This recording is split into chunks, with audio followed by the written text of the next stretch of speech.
नमस्कार दोस्तों, कैसे हैं आप सभी। आशा करता हूँ ठीक होंगे, अपनी तैयारी को कंटिन्यू कर रहे होंगे। दोस्तों, हमारी जो सीरीज़ चल रही है करंट अफेयर्स की, आपको पता है कि इसमें हम लोग करंट अफेयर्स के क्वेश्चन को डिस्कस करते हैं। ठीक है, जो भी न्यूज़ कुछ दिनों से बनी हुई है जो हमारे एग्ज़ाम के लिए इम्पोर्टेंट है ना, और उससे क्वेश्चन फ्रेम हो सकते हैं, तो हम लोग क्या करते हैं कि ऑलरेडी वैसे क्वेश्चन के MCQ बना लेते हैं, जैसा कि UPSC भी फ्रेम करती है। ठीक है, तो दोस्तों वीडियो को स्टार्ट करने से पहले, जैसा कि हमेशा हम लोग एक मोटिवेशनल कोट से चीज़ों को स्टार्ट करते हैं, ताकि हमारी जो एनर्जी है उसको हम लोग कंसोलिडेट कर सकें हमारी तैयारी में एक साथ। ठीक है, तो यहाँ पर आज का जो कोट है दोस्तों, थोड़ा सा बिटर है, थोड़ा सा कड़वा है, लेकिन यकीन मानिए ये कड़वी सच्चाई जो है ये आपको प्रेरित करेगी हमेशा आपके लक्ष्य के लिए आगे बढ़ने में। हमारा कोट है दोस्तों, यदि आप अपने सपने को साकार नहीं करेंगे तो कोई और खुद खुद के सपने पूरे करने के लिए आपको भाड़े पर रख लेगा। इसका मतलब ये है दोस्तों कि अगर आप जो चाहते हैं अभी अपनी ज़िंदगी में, अगर आप अभी उसके लिए काम नहीं कर रहे हैं, तो यकीन मानिए आने वाले टाइम में फिर कोई किसी और के सपनों को पूरा करने में आप लग जाएंगे, और आपका जो सपना है वो सपना ही रह जाएगा। और ऐसे टाइम पे जब UPSC जैसा जो एग्ज़ाम है, इसकी प्रिपरेशन के लिए आपको पता है कितनी मेहनत लगती है, कितना टाइम लगता है ना। तो ऐसे सिचुएशन में दोस्तों हमको यही ध्यान में रखना चाहिए कि छोटा से छोटा कोई भी मोमेंट, कोई भी टाइम जो हो वेस्ट नहीं होना चाहिए। हम कोशिश करें कि हमारा जो पूरा टाइम है पढ़ाई को जाए, एग्ज़ाम को जाए। ठीक है, और ये चीज़ मैं आपको रोज़ याद दिलाऊंगा कि अब UPSC प्रीलिम्स को ज़्यादा दिन नहीं बचे हैं। आपको पता है लगभग 4 महीने का ही टाइम है, तो उस हिसाब से आपको आपकी तैयारी कंटिन्यू रखनी है। ठीक है, चलिए देखते हैं अब हम लोग क्वेश्चंस को स्टार्ट करते हैं वीडियो को। देखिए दोस्तों, जो पहला क्वेश्चन है वह अंतर्राष्ट्रीय चीनी संगठन के बारे में है। क्या है क्वेश्चन? अंतर्राष्ट्रीय चीनी संगठन के संबंध में निम्नलिखित कथनों पर विचार कीजिए। कथन एक कहता है ISO अंतर्राष्ट्रीय स्तर पर वार्ता के माध्यम से वर्ष 1992 में अंतर्राष्ट्रीय चीनी समझौते को प्रशासित करता है। विकल्प दो कहता है ISO चीनी बाजार और संबंधित समस्याओं के विषय में ज्ञान तथा समझ बढ़ाने के उद्देश्य से वार्षिक सेमिनार का आयोजन करता है। कथन तीन कहता है दोस्तों, भारत वर्ष 2024 में संगठन की अध्यक्षता करने के लिए तैयार है, जो चीनी उद्योग के भीतर इसकी वैश्विक क्षमता बढ़ाने के लिए एक महत्वपूर्ण मील का पत्थर साबित होगा। ठीक है, तो यहाँ पर अध्यक्षता की बात की गई है भारत की। ठीक है, यहाँ बताना है कि कितने कथन सही नहीं है दोस्तों। इस चीज़ को हमेशा आपको ध्यान रखना है जब भी आप प्रश्न को सॉल्व करते हैं।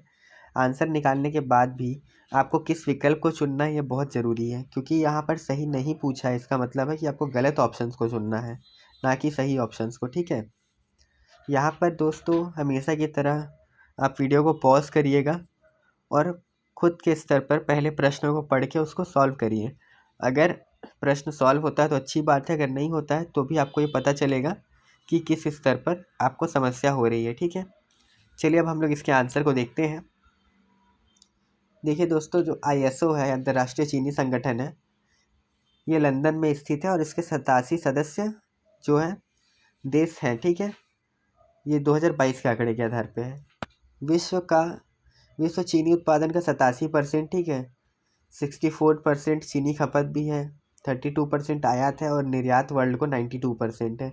यही 87 देश हैं जो ऐसा करते हैं। ठीक है, और आप देखेंगे अंतर्राष्ट्रीय स्तर पर वार्ता के माध्यम से वर्ष 1992 के अंतर्राष्ट्रीय चीनी समझौते को प्रशासित करता है।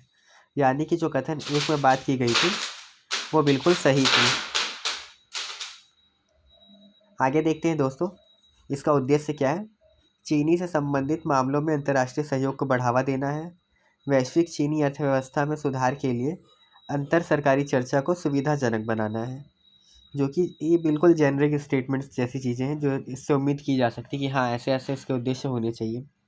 बाजार की जानकारी एकत्र करना और प्रसारित करना। ठीक है, चीनी के विस्तारित उपयोग विशेष रूप से गैर पारंपरिक अनुप्रयोगों में मतलब उनको प्रोत्साहित करना है। ठीक है, कि चीनी का और किस तरीके से उपयोग किया जा सकता है, इस तरीके को आप देखेंगे।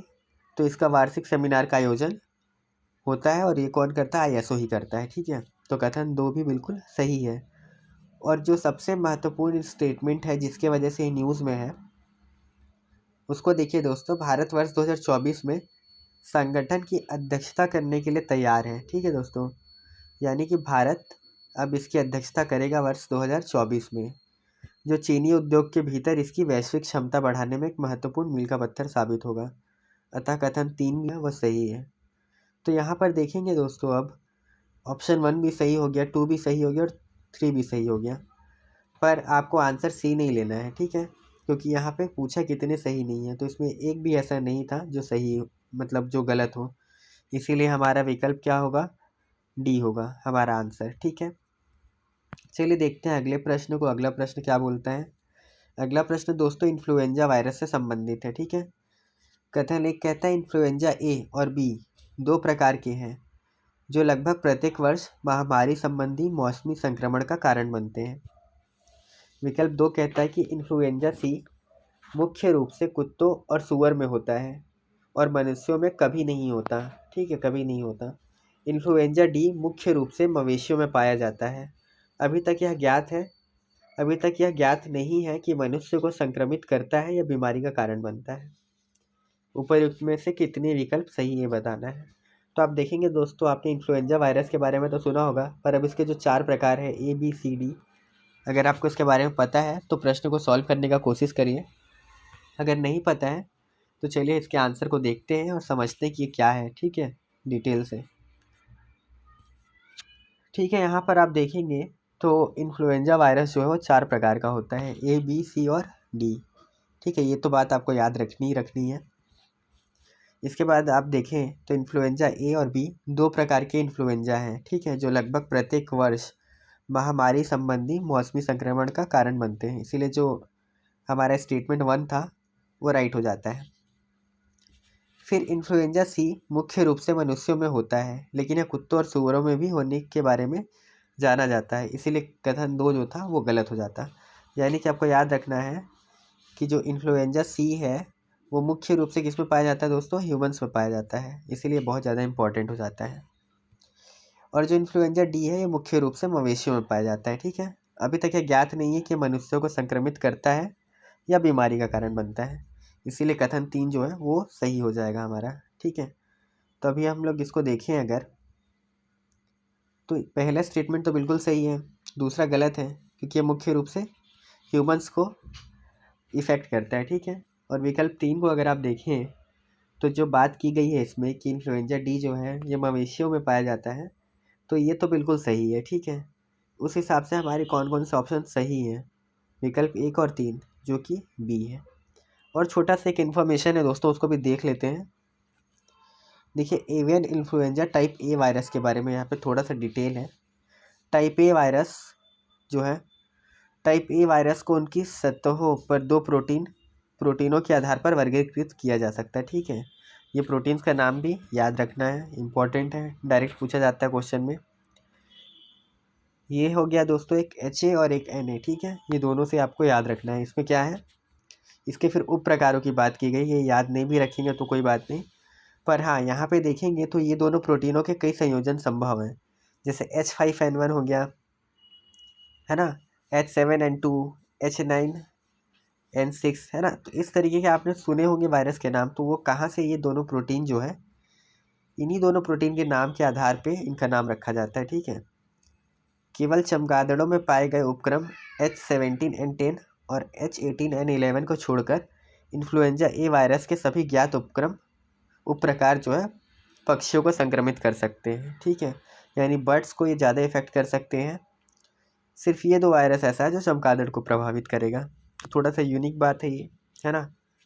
क्वेश्चन कैसा बन सकता है इसमें, ये भी बन सकता है कि जो एवियन इन्फ्लुएंजा टाइप ए का जो वायरस है वो हर उसके जितने भी वो होते हैं, प्रकार होते हैं, वो सभी पक्षियों को संक्रमित करते हैं। तो ऐसा नहीं है, 2 ऐसे हैं जो नहीं करते हैं, आपको ये याद रखना है। चलिए देखते हैं, इकोनॉमी का बहुत पॉपुलर क्वेश्चन है और लगातार न्यूज़ में बना हुआ है। और आप पिछले साल के क्वेश्चन को देखेंगे तो यूपीएससी ने लगातार इससे क्वेश्चन पूछे हुए हैं। बैंकिंग सेक्टर से दोस्तों एक चीज़ आपको ध्यान रखना है कि जो भी रिफॉर्म्स होते हैं, ठीक है, जो भी चीज़ न्यूज़ में चल रही है या कुछ अच्छी चीज़ है जो कि अर्थव्यवस्था में सुधार करने के लिए है, तो उस तरीके की जो चीज़ें होती है यूपीएससी को बहुत प्रिय होती हैं। तो हमको भी उस चीज़ को ध्यान में रख के ही आगे पढ़ना है, ठीक है। यहाँ आप देखेंगे दिवालिया और शोधन अक्षमता संहिता यानी आईबीसी 2016 के संबंध में निम्नलिखित कथनों पर विचार कीजिए। आईबीसी कंपनियों और व्यक्तियों के बीच दिवालियेपन के समाधान के लिए एक समयबद्ध प्रक्रिया प्रदान करता है, ठीक है। दूसरा देखेंगे, संहिता पहले की समाधान प्रणालियों से काफ़ी अलग है क्योंकि यह कॉरपोरेट देनदार के खिलाफ दिवाला समाधान प्रक्रिया शुरू करने की जिम्मेदारी लेनदार पर डाल देती है, ठीक है दोस्तों। तो मेरे हिसाब से अगर आपने बेसिक तैयारी की है तो उसका आंसर आपको आना चाहिए, तो उसको सॉल्व करके देखिए। अगर नहीं बनता है तो उसके बाद फिर हम लोग मूव करेंगे इसके आंसर के, ठीक है। देखिए दोस्तों, इसका जो आंसर है यहाँ पर दिवालिया और शोधन अक्षमता संहिता 2016 कंपनी और व्यक्तियों के बीच दिवालेपन, ठीक है, या दिवालियेपन के समाधान के लिए एक समयबद्ध प्रक्रिया प्रदान करता है, ठीक है। यानी कि एक टाइम बाउंड तरीके से दिवालियापन का हमको जो है समाधान करना होता है, ठीक है। यह संहिता पहले की समाधान प्रणालियों से काफ़ी अलग है क्योंकि यह कॉरपोरेट देनदार के खिलाफ दिवाला, यहाँ पर दिवाला हो गया, दिवालिया होगा, दिवालिया समाधान प्रक्रिया शुरू करने की जिम्मेदारी लेनदार पर डाल देती है, ठीक है। अतः कथन 2 जो है वो भी सही हो जाता है। यानी कि यहाँ पर हमारा देखेंगे तो विकल्प ए और विकल्प मतलब 1 और 2 दोनों सही है, इसलिए आंसर होगा सी, ठीक है। ये टर्म है जो दोस्तों, इसको ध्यान से पढ़िए एक बार, पीजो इलेक्ट्रिसिटी, ठीक है। पीजो इलेक्ट्रिसिटी जो है इसका मतलब क्या है? पीजो इलेक्ट्रिसिटी वह विद्युत आवेश है जो लागू यांत्रिक तनाव के जवाब में कुछ ठोस पदार्थों में जमा हो जाता है। विकल्प 2 कहता है पीजो इलेक्ट्रिसिटी का उपयोग ध्वनि के उत्पादन, उच्च वोल्टेज बिजली के उत्पादन और इलेक्ट्रॉनिक उपकरणों में किया जाता है, ठीक है। पीजो इलेक्ट्रिसिटी एक प्रतिवर्ती प्रक्रिया है, यानी पीजो इलेक्ट्रिसिटी का प्रभाव प्रदर्शित करने वाली सामग्री रिवर्स पीजो इलेक्ट्रिसिटी का प्रभाव भी दर्शाती है। इसमें से कितने सही हैं ये बताना है, ठीक है दोस्तों। इस तरीके के प्रश्न आपको पता है यूपीएससी पूछती है। ये वैसे रैंडम क्वेश्चंस हैं जो न्यूज़ में होते हैं पर हमारे ध्यान से छूट जाते हैं, पर अभी क्योंकि क्वेश्चन फॉर्मेट में सॉल्व करेंगे इसको आगे, तो चीज़ें याद रखना थोड़ा सा आसान रहेगा, है ना। चलिए देखते हैं पीजो इलेक्ट्रिसिटी के बारे में। पीजो इलेक्ट्रिसिटी वह विद्युत आवेश है जो लागू यांत्रिक तनाव के जवाब में कुछ ठोस पदार्थों में जमा हो जाता है, ठीक है। यानी वास्तव में वह घटना है जहाँ कुछ सामग्री यांत्रिक तनाव के जवाब में विद्युत आवेश उत्पन्न करती है, इसलिए कथन 1 बिल्कुल सही है। पीजो इलेक्ट्रिसिटी का उपयोग ध्वनि के उत्पादन, उच्च वोल्टेज की बिजली के उत्पादन और इलेक्ट्रॉनिक उपकरणों में किया जाता है, इसीलिए विकल्प 2 भी सही था। फिर देखेंगे दोस्तों, एक प्रतिवर्ती प्रक्रिया है। इसका मतलब है कि पीजो इलेक्ट्रिसिटी प्रभाव प्रदर्शित करने वाली सामग्री रिवर्स पीजो इलेक्ट्रिसिटी प्रभाव भी प्रदर्शित करती है, ठीक है, जो एक लागू विद्युत क्षेत्र के परिणाम स्वरूप यांत्रिक तनाव की आंतरिक पीढ़ी है, इसीलिए विकल्प 3 भी सही हो जाता है। यानी यहाँ पर देखेंगे तो तीनों सही है, और क्योंकि सही बताना है इसीलिए हम विकल्प सी को चुनेंगे, ठीक है। यहाँ पे देखें दोस्तों, पॉलिटी से थोड़ा लिंक करता हुआ क्वेश्चन है। विशेष श्रेणी दर्जा के संदर्भ में निम्नलिखित कथनों पर विचार कीजिए। भारतीय संविधान में 5वीं अनुसूची में अनुसूचित जाति के लिए प्रावधान शामिल है, ठीक है। आपको पूरे जो शेड्यूल है कॉन्स्टिट्यूशन के याद होने चाहिए दोस्तों, बहुत इंपॉर्टेंट है, डायरेक्ट क्वेश्चन आता है। SCS पहली बार 1999 में जम्मू कश्मीर, असम और नागालैंड में प्रदान किया गया था। SCS विशेष दर्जे से भिन्न है जो कि उन्नत विधायी तथा राजनीतिक अधिकार प्रदान करती है, जबकि SCS केवल आर्थिक एवं वित्तीय पहलू से संबंधित है, ठीक है। इसको पॉज करिए दोस्तों यहाँ पर वीडियो को, और एक बार पढ़ के सॉल्व करने का कोशिश करिए, उसके बाद हम लोग आंसर को देखते हैं। देखिए दोस्तों, यहाँ पर SCS भौगोलिक तथा सामाजिक आर्थिक नुकसान का सामना करने वाले राज्यों के विकास में सहायता देने के लिए केंद्र सरकार द्वारा निर्धारित एक वर्गीकरण है, ठीक है। संविधान SCS के लिए कोई प्रावधान नहीं करता है दोस्तों, बहुत इंपॉर्टेंट है यह वर्गीकरण बाद में 1969 में 5वें वित्त आयोग की सिफारिश के आधार पर आया गया था। इसीलिए कथन एक जो है वो गलत है। ठीक, पर आपको यहाँ पे एक चीज़ ध्यान रखना है कि जो बात की गई है 5वीं अनुसूची में अनुसूचित जाति के बारे में, उसको थोड़ा सा आपको जाके देखना है। ठीक है, तो कथन एक यहाँ पे गलत हो गया। पहली बार वर्ष 1969 में जम्मू कश्मीर, असम तथा नागालैंड को यह दर्जा प्रदान किया गया, इसीलिए कथन सही है। और तीसरा देखेंगे, SCS विशेष दर्जे से भिन्न है, जो कि उन्नत विधायी तथा राजनीतिक अधिकार प्रदान करता है, जबकि SCS केवल आर्थिक एवं वित्तीय पहलुओं से संबंधित है, इसलिए कथन 3 भी सही है। तो यहाँ पे देखें विकल्प 1 गलत हो जाता है, 2 सही है और 3 सही है। कितने सही पूछा है दोस्तों, क्या होना चाहिए आंसर है इसका? इसका आंसर होना चाहिए बी, केवल 2। ठीक है, ठीक है दोस्तों, हमारा जो ये डेली का MCQ वाला है ये तो चलिए वीडियो कंप्लीट हो गया। लेकिन जो करंट अफेयर्स की क्लासेस चल रही हैं दोस्तों रेगुलर चैनल पर, आप उसको फॉलो करिए, क्योंकि जब एग्ज़ाम पास में आएगा तो इतना सारा कंटेंट एक साथ करना थोड़ा टफ होता है। और साथ ही साथ में जो मेंस की आंसर राइटिंग सीरीज़ चल रही है दोस्तों, तो उसको भी आप टेलीग्राम चैनल पर उस अपने आंसर लिख सकते हैं। वहाँ आपके आंसर चेक भी हो जाएंगे, और फिर अगले दिन जब आंसर का डिस्कशन होता है तो आप मॉडल आंसर से भी मैच कर सकते हैं कि स्टैंडर्ड आंसर क्या होना चाहिए था और आपका आंसर क्या था। ठीक है, चलिए दोस्तों, फिर मिलते हैं नेक्स्ट वीडियो में, तब तक पढ़ते रहिए, ध्यान रखिए अपना, बाय।